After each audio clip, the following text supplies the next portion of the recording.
Firstly, I'd like to congratulate Harald and everyone involved in bringing this event together. They focused a powerful spotlight on mental health and the desperate need for change if everyone is to have a chance for happiness. The statistics are startling, especially when each of those statistics represents a person. Creating greater awareness is really important, as without conscious awareness, nothing will change. However, awareness without action is like trying to drive a car without petrol. Unless we take that newfound awareness and use it to change the circumstances which created the problem in the first place, well, nothing's going to change. There's a tidal wave of poor mental health on a global scale. It has a monumental cost not only to the people involved, but to their loved ones and to society as a whole. I believe it's such a sad waste of potential. I think it's time for fundamental change, one which will require us to work together. This week's events have laid down the challenge of creating a society where everyone has a chance for happiness. And sustained success will require fundamental changes to the fabric of our society, and it requires the belief that such a change is possible. Will it be easy? No, of course not. But we have to start somewhere. And tonight we've heard of the testimony of so many people who are working in an isolated way. It reminds me of fireflies with little pricks of light. But just think what power that would be if everyone came together. I think the most important starting point is to believe that positive change is possible and to have faith. Believe you can't, it's a done deal. Believe you can, and even if you're not sure how, then you open the door of possibilities. I'd like to share with you a personal experience which taught me the power of busting self-limiting beliefs. I was the head teacher, or if you're in America, the principal of a large award-winning school for over 20 years, and I ran that school for the most part from my wheelchair. As a serving head, I also undertook a whole range of roles outside school in order to bring an income into school to support special needs and technology. I travelled widely, but always with the same driver and the same car, and he would take me to where I was going, he'd wait for me and bring me back. Now in 2006, a couple of years after I'd left headship, I started my own business, and I was at a course at the Excel Centre with Tony Robbins. And in the morning, he spoke of a program that was running in California, and I really fancied it. But I didn't have an electric travel wheelchair as I have now, and I just dismissed it. In the evening, they were going to do the firewalk. Now, anybody who doesn't know what a firewalk is, you walk about the length of this hall over hot coals in bare feet, and if you're in the right mindset, you don't get burnt. Now, I could only walk a couple of steps unaided, but I was absolutely determined to do the firewalk. So with somebody each side, I managed it. I was ecstatic. As my dad would say, I was chuffed to little mint balls. I sat back down in my wheelchair, and the guy behind me, the next one to do the firewalk, he was a double amputee. He had no legs below the knee. He turned himself upside down and he walked across those hot coals on his hands. In that moment, I realized I was self-limiting. So that night, I went home, I booked my flight, I booked my ticket, I went off and did the program, had a fabulous time in California, and since then I've traveled the world both professionally and for pleasure. I have no idea who that man is, but I'm so grateful because what he taught me is the thing that will limit us is us. And I share that story to highlight how important it is to focus on what you can do and to challenge the limiting beliefs that are keeping you small. It is time for action. I believe that in order to make the difference, which makes the difference, we must start with the quality of leadership. And we've had amazing examples of wonderful leadership tonight. The changes required will only happen when enlightened leadership becomes the norm. And it's why I have a hairy, audacious mission which is to positively impact at least 1 million leaders in the next 3 years through the development of enlightened leadership.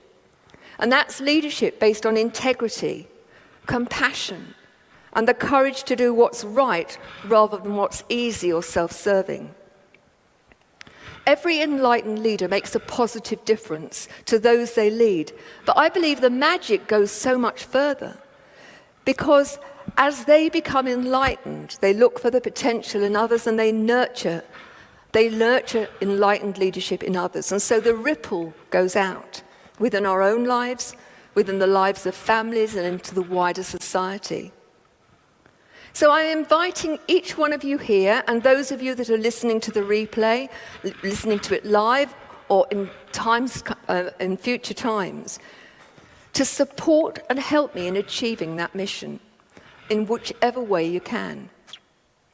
I believe it's time for leaders at every level of society, parents, within family and friendship groups, neighbours and within social groups, schools, within the care society, entrepreneurs, business people. We've heard about the construction industry tonight.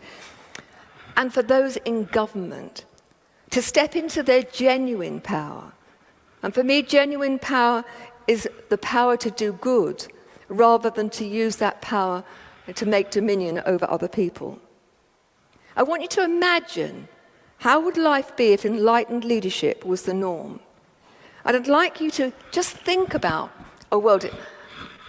We had the wonderful rendition of Imagine. I want you to imagine a world where leaders consistently lead by example. They take radical responsibility for their thoughts, beliefs, actions and words, and actively encourage other people to do the same. Authenticity and integrity are highly valued because leaders have done the deep dive work on themselves and understand the need to lead themselves effectively before they lead others.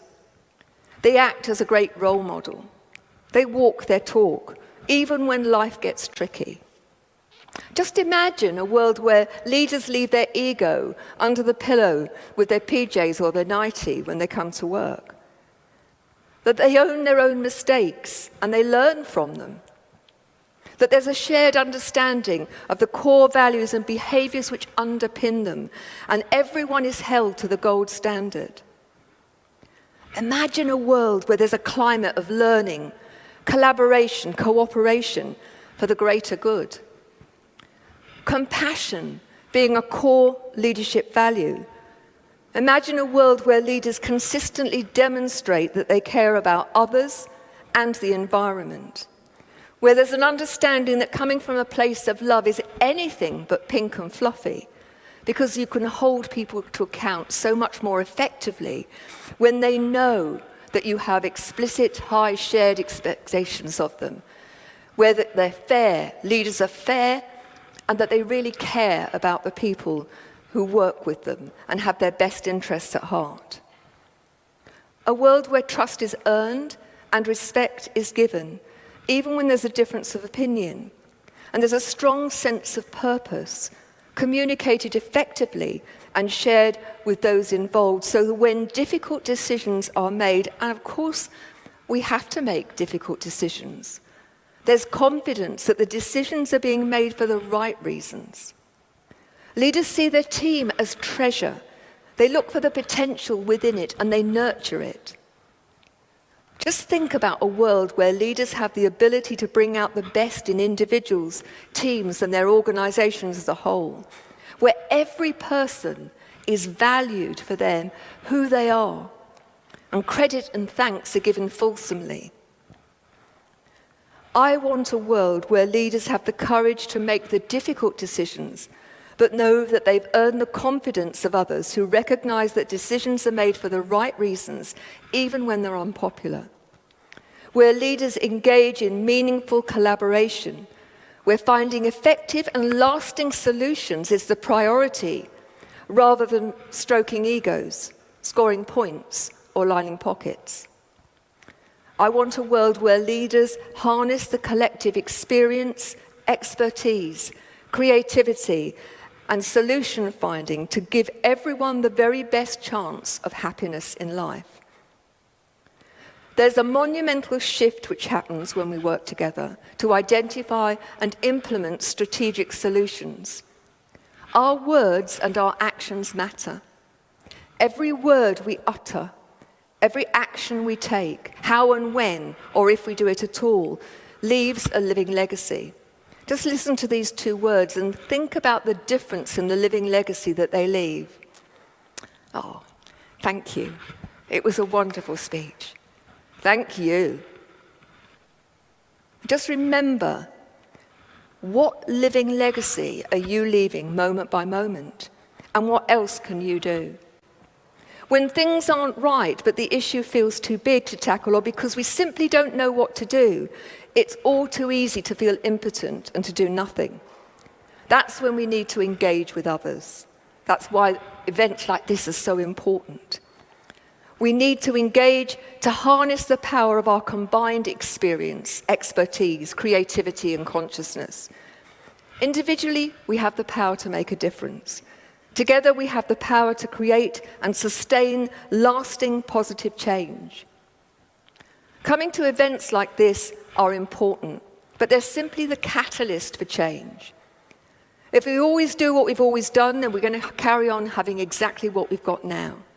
So what action are you going to take moving forward? I have a mission to positively impact on at least 1 million leaders within the next 3 years through the development of enlightened leadership. And I invite you to help me create a wave of change, to facilitate and support the development of enlightened leadership in families, in schools, in organizations, in government. How can we collaborate to make that a reality? So I've got some requests.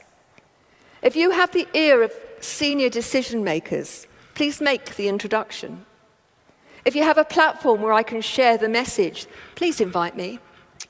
If you know of people who want to make a positive difference and who are ready to do the deep dive work on themselves to become truly enlightened leaders, to lead with integrity, compassion, and the courage to do what we need them to do, please encourage them to get in touch.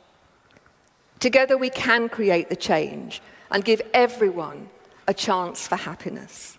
Thank you.